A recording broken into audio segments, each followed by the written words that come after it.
అందరికీ నమస్తే. తెలంగాణ సెక్రటరియట్లో ఒక కీలకమైన సమావేశం జరిగింది. చాలా కీలకమైన సమావేశం. ఎందుకు ఆ కీలకమైన సమావేశం అంటే రాష్ట్రానికి ఆదాయం ఎందుకు తగ్గింది అనే దాని మీద అధికారులతో మీటింగ్ పెట్టి అధికారులకు ఫుల్ తిట్లు. బట్టి విక్రమార్క అండ్ కొంతమంది మినిస్టర్స్ ఎందుకు తగ్గింది మనకు, పక్కపక్కన రాష్ట్రాలు జార్ఖండో లేకపోతే ఇంకా పక్కపక్క రాష్ట్రాలన్నిటికీ కూడా ఆదాయం పెరుగుతుంది ఇప్పుడు, కానీ మనకు మాత్రం ఎందుకు తగ్గింది, దీని మీద చర్చ చేసి 15 రోజులు రిపోర్ట్ ఇవ్వాలి మీరు. గవర్నమెంట్కి ఎందుకు ఇన్కమ్ పడిపోయింది, అన్ని ఇన్కమ్ పడిపోయినాడు. లాస్ట్కి ఎక్సైజ్ ఇన్కమ్ కూడా పడిపోయిందంట. దరిద్రం. ఎక్సైజ్ ఇన్కమ్ ఎందుకు పడిపోయిందంటే ఆఫీసర్లు ఒక రీజన్ చెప్పారంట గవర్నమెంట్కి. చాలా విచిత్రమైన రీజనే చెప్పినారు.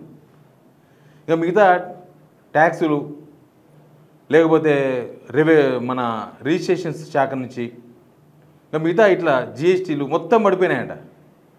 పడిపోతే దానికి కొన్ని కారణాలు చెప్పినారు. కానీ నా ఉద్దేశం ఏంటంటే ముఖం బాగాలేక ఎవడో అద్దం పలుకుంటున్నాడు. వీళ్ళకు పాలసీ లేక, వీళ్ళు ఒక లాంగ్ టర్మ్ పాలసీలు ఏమి లేక ఎందుకు తగ్గింది అని ఆఫీసర్ని కూర్చోకుంటే ఏమొస్తుందో నాకు తెలియదు. అన్ని విషయాలు మాట్లాడదాం ఏం జరిగిందో మీటింగ్లో. అంతకన్నా ముందు సబ్స్క్రైబ్ చేసుకోవడం మాత్రం మర్చిపోవద్దు. ఈ ఛానల్ మీది, మీరు సబ్స్క్రైబ్ చేసుకుంటేనే మేము బలంగా వార్తలు చెప్పగలం. కాబట్టి సబ్స్క్రైబ్ చేయండి, వీడియో షేర్ కూడా చేయండి. ఇంకా ఏంది మీటింగ్ ఉన్న ఫలంగా ఎందుకు పెట్టుకున్నారంటే అన్ని మీద పడ్డాయి. నేను చాలా వీడియోలో చెప్పిన, మనం ఆగితే కొన్ని ఆగవు. మనం ఒక ఊరికి పోవడం ఆగిందనుకో ఖర్చు మిగులుతుందేమో, కానీ ఇంటి రెంట్ కట్టాల్సిందే, అది మీద పడుతూనే ఉంటుంది. కరెంటు బిల్లు వస్తూనే ఉంటుంది, కడుతూనే ఉండాలి. బండి ఈఎంఐ వస్తూనే ఉంటుంది ఎవ్రీ మంత్.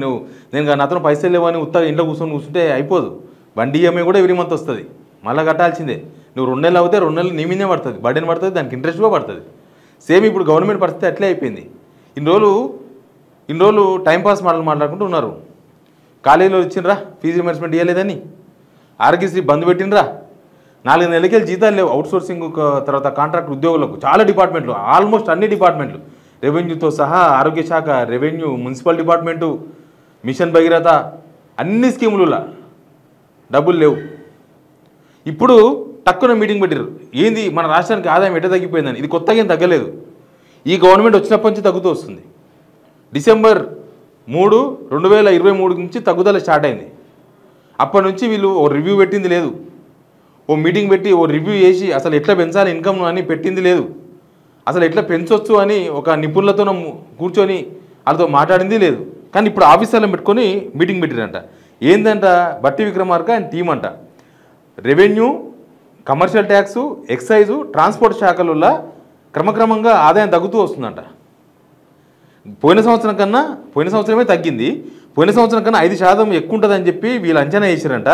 వేస్తే అందుకు రివర్స్ ఉందంట. మొత్తం అంటే 5% లోపలికి పోయిందంట. ఇంకా మొన్న క్వార్టర్ జూన్, జూలై, ఆగస్టు ఈ 3 నెలల్లో ఆశించిన ఆదాయంలో 60% వచ్చిందంట.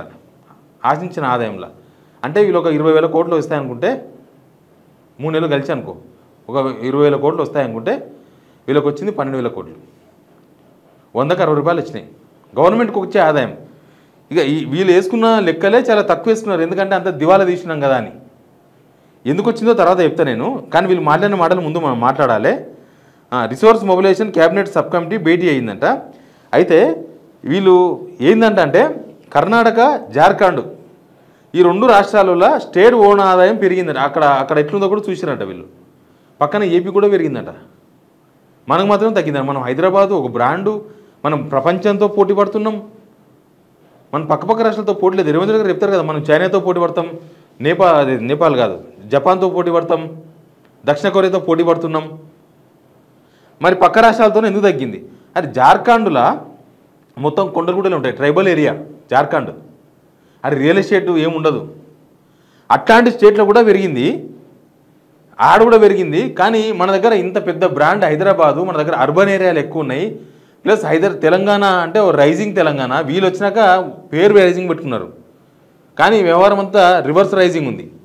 ఈ పేరు పెట్టకముందు మంచిగానే ఉండే రైజింగ్ అని పేరు పెట్టలే. అప్పుడు వీళ్ళు పేరు ఎందుకు పెట్టిన పేరు అని అంటే పోతుంది కాబట్టి.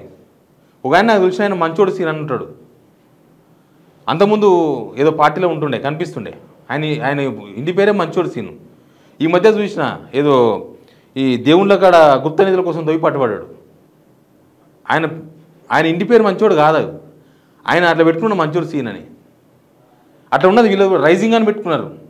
రైజింగ్ లేదేం లేదు. వీళ్ళే మీటింగులు పెట్టుకొని ఏంది మన పరిస్థితి దివాలా తీసినామని మాట్లాడుకోవాల్సి వచ్చింది. లిక్కర్ ఆదాయం తగ్గిందంట. లిక్కర్ ఆదాయం ఎందుకు తగ్గిందంటే రాష్ట్రంలో వర్షాలు పడుతున్నాయి, వరదలు వస్తున్నాయి కాబట్టి జనాలు బయటికి వెళ్తారు, వైన్ షాప్ల దగ్గర గిరాకీ తగ్గిందని చెప్పినట. యాక్చువల్గా వర్షాకాలమే ఎక్కువ తాగుతారు. వర్షాకాలమే సాయంత్రానికి ఇది చల్లగా ఉంటుంది కాబట్టి కోటరు గుద్దాలనుకుంటారు పనిచేసే వాళ్ళు, కష్టపడి పనిచేసిన వాళ్ళు. కానీ వరదలు వచ్చినాయి కాబట్టి తగ్గిందని చెప్పి ఆ ఆఫీసర్స్ చెప్పారంట. దాని మీద మినిస్టర్స్ అసంతృప్తి వ్యక్తం చేశారంట. అసలు అసంతృప్తి జనమంతా గవర్నమెంట్ మీద అసంతృప్తి వ్యక్తం చేస్తున్నారు, మినిస్టర్లేమో అధికారుల మీద అసంతృప్తి వ్యక్తం చేస్తున్నారు. అధికారులు ఏం చేస్తారు? ప్రభుత్వానికి ఏ సిస్టమ్ లేనప్పుడు దీనిలో ఉన్నోళ్ళు ఎవరెవరు? జూపల్లి కృష్ణారావు, దుద్దిల శ్రీధర్ బాబు, బట్టి విక్రమార్క, వీళ్ళు ముగ్గురు ఈ మీటింగ్ జరిగిందంట. ఈ మీటింగ్లో వీళ్ళంతా చేసినట్ట కమర్షియల్ ట్యాక్స్ విభాగానికి సంబంధించి ఇతర రాష్ట్రాల్లో ఉన్న పరిస్థితులు, వేరే రాష్ట్రాల్లో కమర్షియల్ ట్యాక్స్ ఎట్లా వసూలు చేస్తున్నారు, అక్కడ భారీగా పెరిగినాయి వేరే వేరే రాష్ట్రాలలో, మన దగ్గర ఎందుకు తగ్గింది, హెచ్ఎండిఏ, జిహెచ్ఎంసీ, హౌసింగ్ బోర్డు ఈ 3 డిపార్ట్మెంట్ల మధ్య సమన్వయం లేదంట, కోఆర్డినేషన్ లేదు, ఎక్కడ లేదు. హైడ్రాకు జిహెచ్ఎంసీ కూడా కోఆర్డినేషన్ లేదు. హైడ్రా అక్కడ, జిహెచ్ఎంసీ ఇక్కడ, ఇంకోటి హెచ్ఎండిఏ అక్కడ, ఇంకా మున్సిపల్ డిపార్ట్మెంట్ ఇక్కడ, రేవంత్ రెడ్డి అక్కడ, ఉత్తమ్ కుమార్ రెడ్డి ఇక్కడ, బట్టి విక్రమార్క అక్కడ, శ్రీధర్బాబు వెనకకు, అట్లే ఉన్నది వీళ్ళది, సమన్వయం లేదు.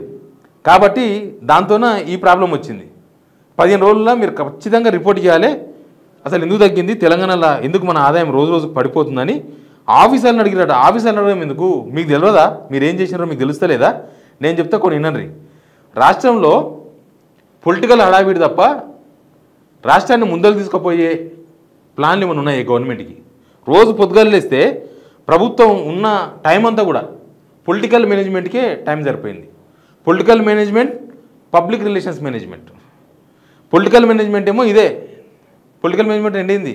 ఆయన సంతృప్తిపరచాలి, ఆయనకి ఇంత ఆమదానం చూపించాలి, ఈయనను మన మీద అరుస్తున్నాడు, ఈయనకి ఇంత ఆమదానం చూపించాలి, మనం అక్కడ ఢిల్లీకి కొన్ని మూటలు పంపాలి, దాన్ని మేనేజ్ చేసుకోవాలి, తర్వాత పేపర్లకు యాడ్ ఇచ్చుకోవాలి. పబ్లిక్ రిలేషన్స్ అంటే అదే, పేపర్లు ఏ రాష్ట్రంలో ఎలక్షన్స్ ఉంటో ఆడ పేపర్లకు ఇచ్చుకోవాలి, యాడ్లు ఇచ్చుకోవాలి, ఇక్కడ మూలుగుతే తుమ్మితే యాడ్లు ఇచ్చుకోవాలి, లక్షల రూపాయలు ఇచ్చి పేపర్లకు యాడ్ ఇచ్చుకోవాలి. తర్వాత ఎవరికైనా ఒత్తుకు వస్తే మన ఉంది కదా మన దగ్గర హెలికాప్టర్, అది వేసుకొని పోవాలి. నేను సూర్యాపేటలో ఒక మనిషిని కలిసి రావాలంటే ఇక్కడ నుంచి హెలికాప్టర్ వేసుకుని ఏదో పని చెప్పుకొని వెళ్ళిపోవాలి. ఓ ఎమ్మెల్యే బర్త్డే ఉంటే హెలికాప్టర్ వేసుకొని తిరగాలి. అవే చేస్తున్నారు వీళ్ళు. ఇట్లా డబ్బులన్నీ కూడా వేస్ట్ అవుతున్నాయి. ప్లస్ పన్నుల వసూళ్ళలో వైఫల్యం. పన్నుల వసూళ్ళ వైఫల్యం అంటే ట్యాక్స్ కలెక్షన్ కోసం రకరకాల కొత్త కొత్త పద్ధతులు అవలంబిస్తున్నాయి పక్కపక్క రాష్ట్రాలు. మన దగ్గర టైం లేదు, మన దగ్గర టెక్నాలజీ ఉన్న మినిస్టర్లు, ఐటీ మీద అవగాహన ఉన్న వాళ్ళు ఎవరు లేరు. ఎవరిన ఆఫీసర్ ఏం చెప్తే అది వినాలి, ఆయన ఉన్న తర్వాత ఇంకో ఆఫీసర్ వచ్చి ఇంకోటి చెప్తాడు, అది వినాలి, అంతే, వదిలేయాలి. అది మనం ఇది డిసైడ్ చేయలేం, అది డిసైడ్ చేయలేం. ఆఫీసర్లకు తెలుసు, ఆఫీసర్ని ఎవరు సలహా అడగొద్దు, ఆఫీసర్లు చెప్తే నమ్మొద్దు, ఎవరిని నమ్మొద్దు, నీడని కూడా నమ్మొద్దు. ఎందుకంటే నీడని నమ్మని వ్యవస్థలు ఎక్కడుంటాయి? దొంగ వ్యవస్థలు నడుస్తున్నప్పుడు, దొంగ వ్యవహారాలు నడుస్తున్నప్పుడు పక్క మనిషి కూడా నమ్మరు. సేమ్ అట్లే ఇక్కడ కూడా. తర్వాత రాజకీయ అస్థిరత. తెలంగాణలో రాజకీయ అస్థిరత ఉంది. 65 మంది ఎమ్మెల్యేలు ఉన్నారు కదా, ఇంకా గవర్నమెంట్ మంచిగానే ఉంది కదా, అట్లా కాదు అస్థిరత అంటే. ఓ ముఖ్యమంత్రి ఉన్నాడు, ఆ ముఖ్యమంత్రిని చూసి పెట్టుబడులు రావాలి, ఆ ముఖ్యమంత్రిని చూసి కంపెనీలు రావాలి, ఇక ఏడికెళ్ళి వస్తాయి.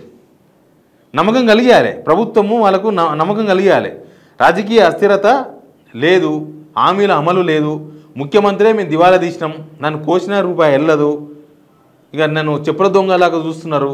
ఇవి రాజకీయ అస్థిరతనే. ఇదంతా కూడా రాష్ట్రం పచ్చగా ఉంటే చాలామంది వచ్చి పెట్టుబడులు పెడతారు. సేమ్ మనలాగనే రాష్ట్రం అంటే అది వేరే కాదు, ఒక వ్యక్తి. నేను ఒక వ్యక్తిని, నువ్వు ఒక వ్యక్తివి. నువ్వు మంచిగా ఉంటే నీ దగ్గరికి 10 మంది వచ్చి 10 రూపాయలు నీకే ఇచ్చిపోతారు. ఎవరికైనా ఇంట్రెస్ట్కి తిప్పామనో, లేకపోతే పలానా పెట్టుబడి పెట్టమనో, లేకపోతే మీరు అవసరం ఉన్నప్పుడు అడిగితే 10 రూపాయలు అడిగితే 20 రూపాయలు ఇస్తారు, ఉంచుకో ఏం కాదు, ఎడిపోతావు, నువ్వు పారిపోతావా అని. మన దగ్గర అది లేదు, ఆర్థిక స్థిరత్వం లేదు, పాలన స్థిమితంగా లేదు.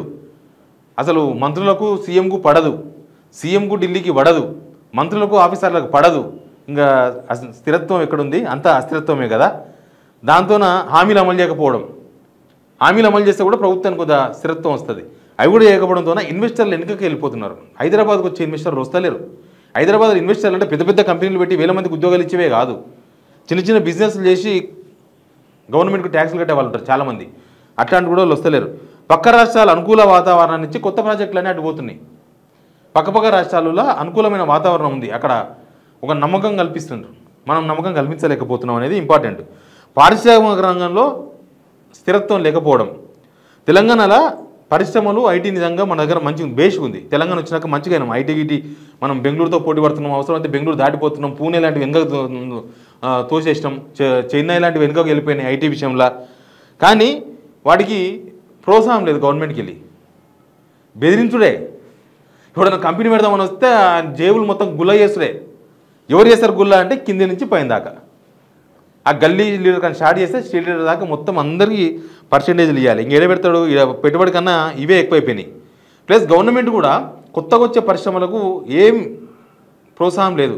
ఓ భూమి ఇస్తాం, లేకపోతే మీకు ఇంత సబ్సిడీ ఇస్తాం, లేకపోతే మీకు కరెంట్ ఫ్రీకి ఇస్తాం.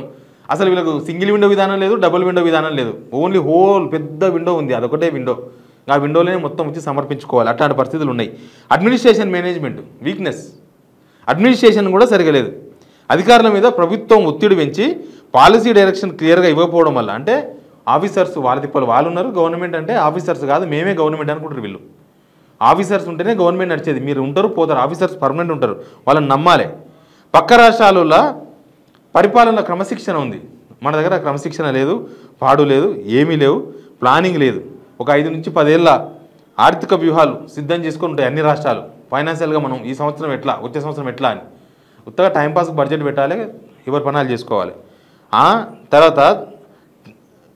తర్వాత ఇన్వెస్ట్మెంట్ ఆకర్షణ లేదు. నేను ఇందాక చెప్పినా కదా, ఈజ్ ఆఫ్ డూయింగ్ బిజినెస్. గతంలో పక్క రాష్ట్రాలని ముందుకు పోయినాయి మనం దాటి. అంతకుముందు మనం ముందు ఉండేవాళ్ళం. ఫస్ట్ ఈజ్ ఆఫ్ డూయింగ్ బిజినెస్లో మనం ఉండేవాళ్ళం. లాస్ట్ ఒక 4-5 ఇయర్స్ మనమే వచ్చినాం. కానీ ఇప్పుడు లేదు. ఆ ఈజ్ ఆఫ్ డూయింగ్ బిజినెస్లో వాళ్ళు ఇటు పోయినరు, మనం ఇటు పోయినాము, వాళ్ళు పక్క రాష్ట్రాల్లో వెళ్ళిపోయారు. అధికంగా అప్పులు అయిపోయినాయి. అప్పు అయింది అసలు వెళ్తలేదు. తెల్లారితే అప్పు. ఆర్బీఐ తెరిచిందంటే అప్పు కురుకుడే. బుక్ వేసుకోవాలి, బాండ్స్ వేసుకోవాలి, అప్పుకి వెళ్ళిపోవాలి, తెచ్చుకోవాలి. ఇట్లా ఇప్పటి వరకు ఇక్కడ ఈ గవర్నమెంట్ వచ్చిన తర్వాత ఒక్క కొత్త కన్స్ట్రక్షన్ లేదు. కొత్తగా గవర్నమెంట్ చేసే ప్రాజెక్టుల కన్స్ట్రక్షన్ కూడా లేదు. దీనిలోనే బిజీగా ఉన్నారు, తిట్టడంలో బిజీగా ఉన్నారు, అంతా పొలిటికల్ మేనేజ్మెంట్లో బిజీగా ఉన్నారు. Please subscribe signal TV.